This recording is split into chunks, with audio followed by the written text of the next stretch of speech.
नमस्कार. लाडक्या बहिणीची केवायसी नवीन नियमानुसार कशी करावी हे आपण आजच्या व्हिडिओमध्ये जाणून घेणार आहोत. ज्या महिला विधवा आहेत, ज्या महिला घटस्फोटित आहेत, ज्या महिलांचे वडील नाही आहेत, अशा महिलांनी नवीन नियमानुसार कशी केवायसी करावी हे आपण आता सरकारच्या नवीन जी आर नुसार समजावून घेणार आहोत. चला आपण जी आर पाहूया.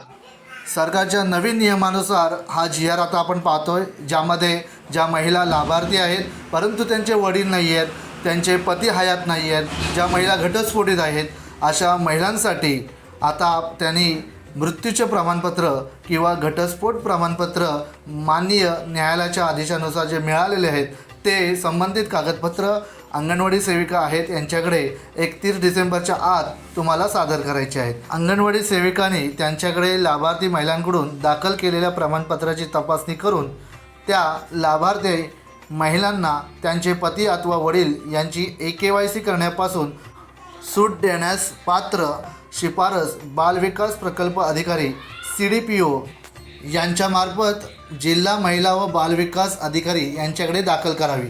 अशा प्रकारे तुम्हाला केवायसी करायची आहे.